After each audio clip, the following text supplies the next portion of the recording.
तो अभी जो है नेक्स्ट क्वेश्चन हम लोग लिया है, इसमें कहा है कि although amino group is ortho and para directing in aromatic electrophilic substitution reaction even then aniline on direct nitration gives a substantial amount of meta nitro aniline, यानी meta compound ortho para directing group होने के बावजूद भी substantial amount में जो है ना Meta nitro aniline देता है।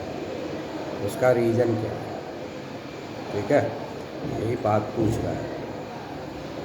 ठीक है, तो जब पढ़ाए थे ज़रा उसको याद करेंगे क्या पढ़ाया गया था। ठीक है, तो हम लोग देखते हैं, जैसे ये एनिलीन है, ये जो है एनिलीन, तो इसमें दो हाइड्रोजन है, पेयर ऑफ इलेक्ट्रॉन है। तो एनिलीन जो होता है ना वो बेसिक होता है। एनिलीन क्या है? बेसिक है, इसी के चलते बेसिक है ना। Aniline is basic in nature. तो यहाँ पर जब हम लोग नाइट्रो ग्रुप इंट्रोड्यूस करना चाहते हैं, तो नाइट्रो ग्रुप इंट्रोड्यूस करने के लिए क्या करते हैं?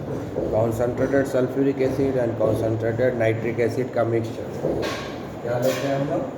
Concentrated nitric acid and concentrated H2SO4 का मिक्सचर लेते हैं नाइट्रो ग्रुप को इंट्रोड्यूस करने के लिए। ये जो है ये एसिड है, ये भी एसिड है, ये दोनों H प्लस रिलीज करेगा, ये दो चीज़ देगा, ये H प्लस रिलीज करेगा और NO2 क्या है? ये जो कॉन्सनट्रेटेड नाइट्रिक एसिड है एंड कॉन्सनट्रेटेड सल्फ्यूरिक एसिड है, ये दोनों मिल करके H प्लस आयन भी रिलीज करेगा, साथ में नाइट्रो ग्रुप भी रिलीज करेगा, nitronium ion, NO2 plus ion, nitronium ion भी देगा और H प्लस आयन भी देगा। ठीक है, ये दोनों चीज़ देगा। ये जो H प्लस आयन है ना, ये जो H प्लस आयन है वो पहले, चूँकि एनिलीन बेसिक है और H प्लस आयन जो रिलीज हुआ होते हैं एसिडिक है, वो H प्लस आयन जो है ना कुछ एनिलीन के ऊपर H प्लस आयन अटैक कर देगा, सारे एनिलीन के ऊपर H प्लस आयन नहीं अटैक करेगा। ठीक है, तो जितने एनिलीन आयन के ऊपर H प्लस अटैक करेगा तो एनिलीनियम आयन बन जाएगा। ठीक है, तो एनिलीनियम आयन बनने के बाद वो हो जाता है मेटा डायरेक्टिंग। ठीक है ना, और अगर उस पर H प्लस आयन का अटैक नहीं हुआ तो ऑर्थो पैरा डायरेक्टिंग रहेगा। तो हम लोग यहाँ H प्लस को अटैक करा रहे हैं। ठीक है, H प्लस यहाँ अटैक करेगा तो बन गया एनिलीनियम आयन।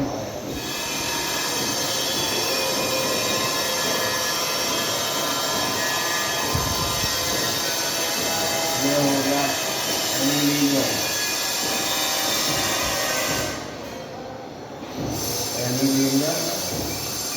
अभी जो एनिलीनियम आयन में जो NH3 प्लस ग्रुप है ये मेटा डायरेक्टिंग हो गया, ये इलेक्ट्रॉन अट्रैक्टिव हो गया। अब ये क्या है? Meta directive. तो चूंकि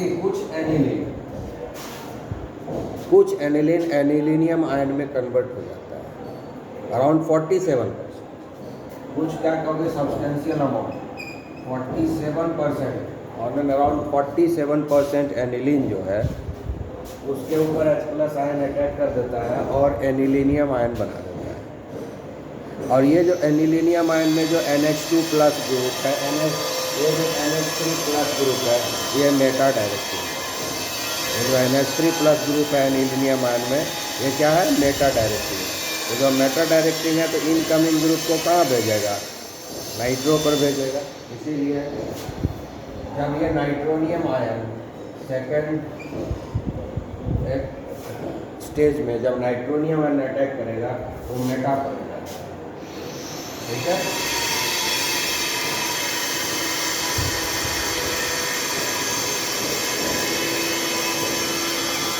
तो जो एनिलीनियम आयन है ये जो है मेटा पर अटैक करके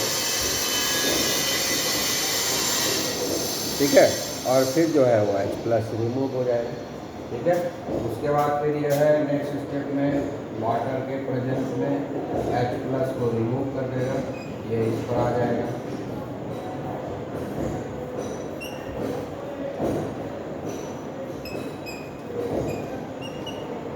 और ये बन गया मेटा नाइट्रो एसिड। यही है मेटा नाइट्रो एनिलीन। बस यही लिखना है इसमें कि अराउंड 47% एनिलीनियम जो है, अराउंड 47% एनिलीन जो है वो एनिलीनियम आयन में कन्वर्ट हो जाता है। अराउंड 47% एनिलीनियम आयन में कन्वर्ट होता है। और एनिलीनियम आयन में जो ये NH3+ है ये मेटा डायरेक्टिंग होता है, इसलिए इनकमिंग नाइट्रोनियम आयन जो है वो मेटा के ऊपर अटैक करता है और इस तरीके से मेटा नाइट्रो एनिलीन बन के तैयार हो जाता है। इसलिए सब्सटेंशियल अमाउंट में ये जो है मेटा नाइट्रो एनिलीन बनाता है। ठीक है, और वैसा जिस पर जो नाइट्रोनियम आयन जिस पर नहीं बनता है तो ऑर्थो पैरा हो गया।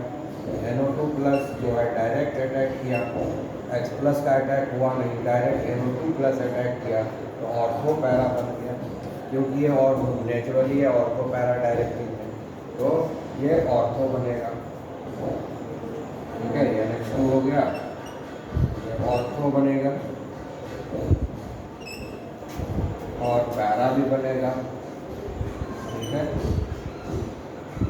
यहाँ पर NH2 हो गया और यहाँ पर जो है ना यहाँ पर ठीक है, यहाँ पर जो है NO2 बनेगा, ये पैरा डायरेक्ट। ठीक है,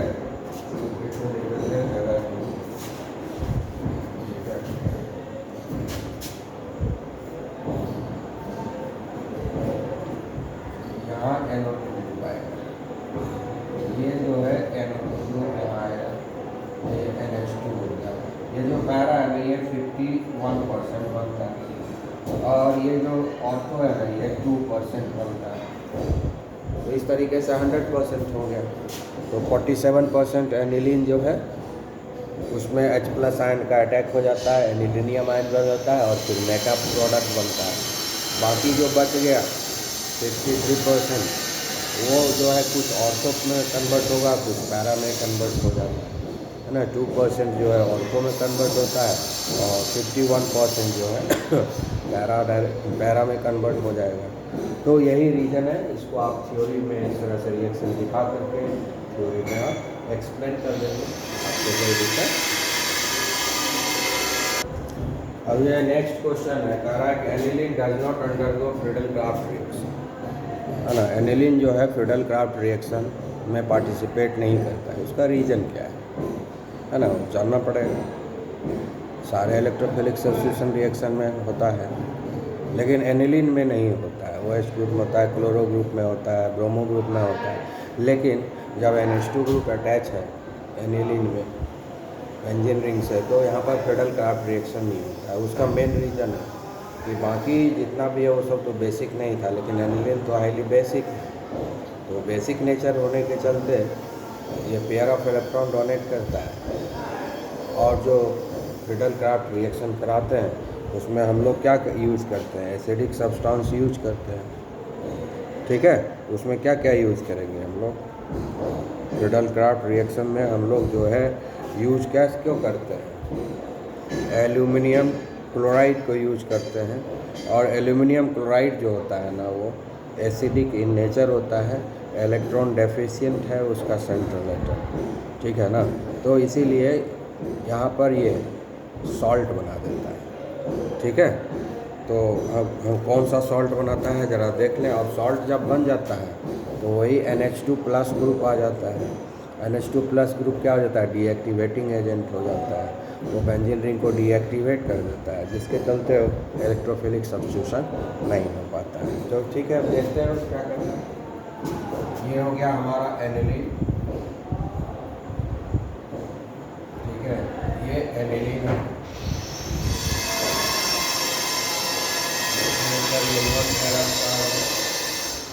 और फिडलक्राफ्ट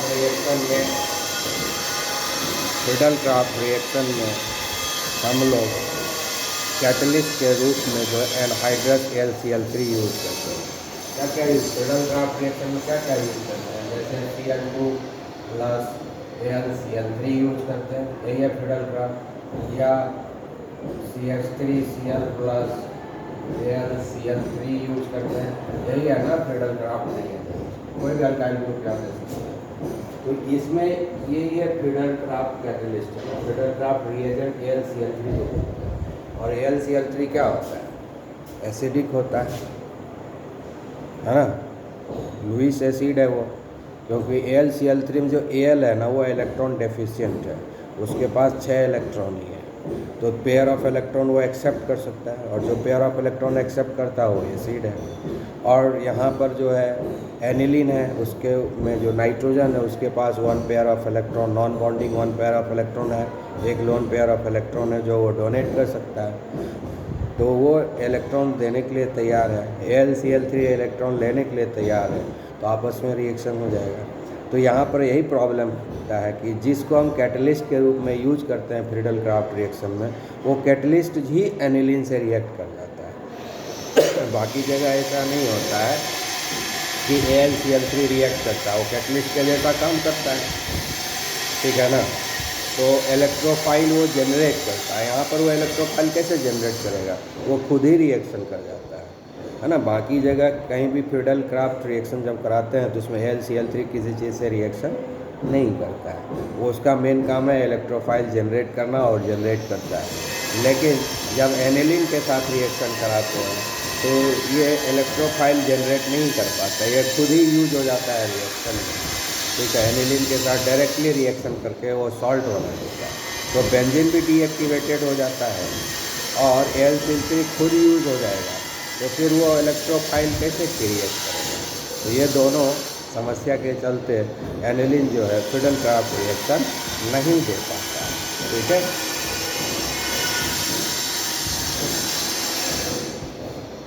अब देखिए ये AlCl3 है, तो ये Cl हो गया, ये Cl हो गया, ये Cl हो गया, तो वो 4 6 1 2 3 1 2 इलेक्ट्रॉन 2 4 इलेक्ट्रॉन 6 इलेक्ट्रॉन, तो इलेक्ट्रॉन डेफिशिएंट हुआ। तो ये क्या करता है? लुईस एसिड का काम, ये काम करता है लुईस एसिड का काम कर रहा है, और ये जो है लुईस बेस का काम कर रहा है। एक लुईस बेस है और दूसरा लुईस एसिड है, एक लुईस बेस है और दूसरा एक लुईस एसिड है। तो जब एसिड और बेस आपस एक जगह आएगा तो दोनों में इंटरेक्शन होगा ही, और इंटरेक्शन होने के बाद सॉल्ट बनेगा, और सब्स्टिट्यूशन रिएक्शन नहीं हो पाएगा फिर, ठीक है। तो ये जो पेयर ऑफ इलेक्ट्रॉन है ना, ये बॉन्ड बनाने के लिए पेयर खींच लेता है, जिस पर नेगेटिव चार्ज हो जाता है, इस पर पॉजिटिव चार्ज हो जाता है, तो ये जो है एक नया सॉल्ट है।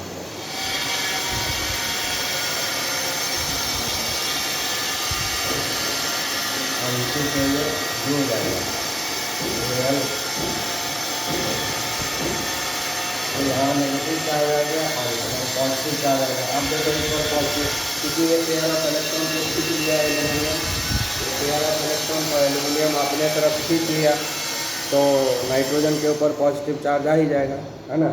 ये जो Al है, नाइट्रोजन का पेयर ऑफ इलेक्ट्रॉन खींच लिया तो इसके ऊपर नेगेटिव चार्ज आ गया और इसके ऊपर पॉजिटिव चार्ज आ गया।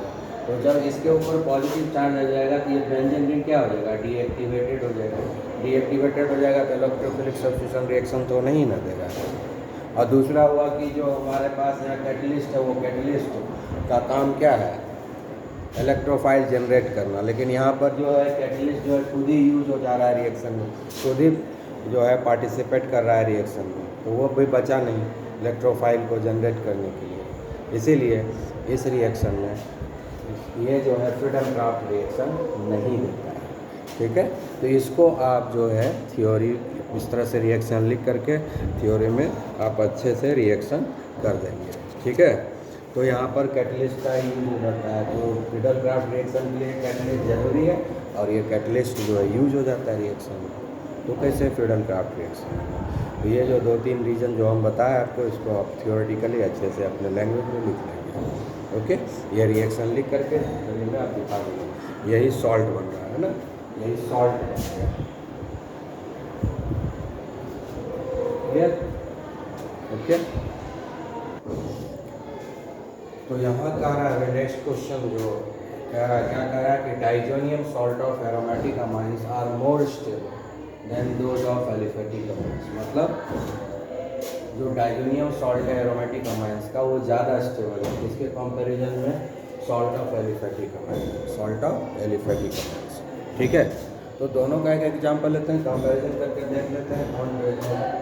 Diazonium salt of aromatic amines क्या होगा? Benzene diazonium salt. कौन सा हुआ? बेंजीन डाइजोनियम सॉल्ट फॉर्म बनता है। ठीक है, ये है हमारा बेंजीन डाइजोनियम सॉल्ट। यहाँ एक्स ठीक है, एक्स मतलब हाइड्रोजन। कोई भी एग्जाम्पल ले लिए, बेंजीन डाइजोनियम सॉल्ट का एग्जाम्पल ये देखिए, यह बेंजीन डाइजोनियम सॉल्ट एक diazonium salt of aromatic amines. ये क्या एक एग्जाम्पल हो गया, diazonium salt of aromatic amines का एग्जाम्पल ले लिए। अब हम लोग सॉल्ट ऑफ एलिफेटिक अमाइन ले लेते हैं। Salt of aliphatic amine,